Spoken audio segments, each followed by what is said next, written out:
Regardez cette dame qui attend un rendez-vous. Elle prend son temps pour se distraire avec son téléphone portable, attendant la personne qu'elle espère voir arriver. Voici un jeune mendiant, tout fatigué et épuisé de faim.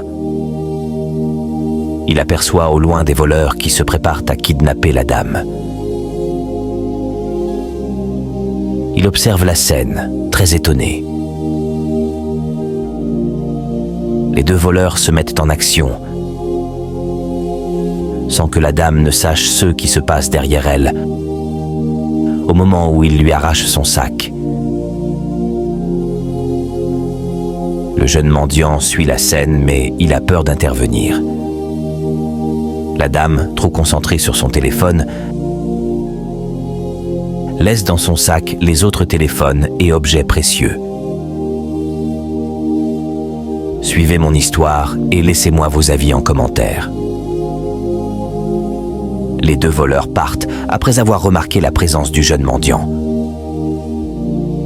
Ce dernier se lève et tente de rejoindre la dame.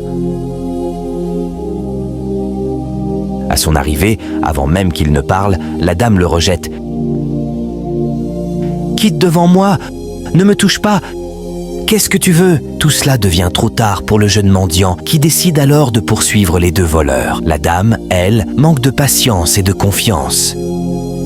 Pendant ce temps, les deux voleurs jouent un jeu pour décider comment se partager ce qu'ils ont volé chez la dame, chacun voulant se montrer plus rusé que l'autre.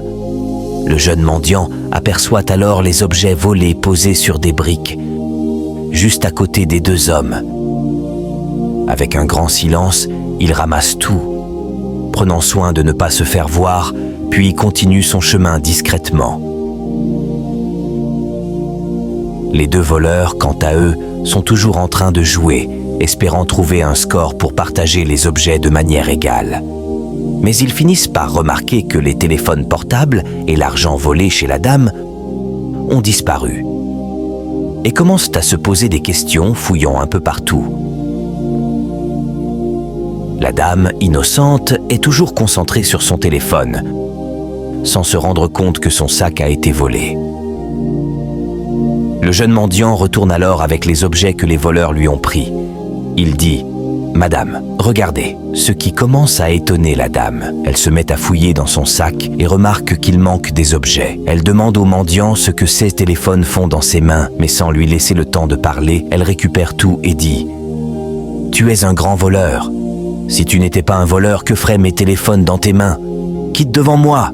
Tu oses fouiller mon sac pour me voler. » Sans le laisser s'expliquer, elle continue de le traiter comme un voleur, alors qu'en réalité, ce jeune n'était même pas le coupable. Brutalement, elle le chasse et continue de crier sur lui. Pourtant, ce jeune mendiant est très innocent. Flashback. Voici la scène où les deux voleurs ont pris le sac de la dame pendant qu'elle était concentrée sur son téléphone et où le jeune mendiant a vu toute la scène. Dans le présent, la dame continue de crier sur le jeune mendiant. Mais spectateurs, qu'ai-je fait de mal pour mériter tout cela? Sans un mot, le jeune mendiant continue son chemin humblement. Parfois, la bonté n'est pas reconnue et nos intentions peuvent être mal interprétées. Mais même si les autres ne voient pas notre cœur, il est important de rester fidèle à soi-même et de continuer à faire le bien sans attendre de reconnaissance. Ne jugez pas trop vite les gens. Prenez le temps d'écouter et de comprendre avant de vous faire une opinion. La patience et la compréhension évitent bien des erreurs. La vérité finit toujours par se révéler. Ceux qui agissent avec un cœur pur et une intention sincère seront récompensés, même si ce n'est pas toujours immédiat. Seigneur, donne-moi la force de rester bon, même lorsque le monde semble injuste.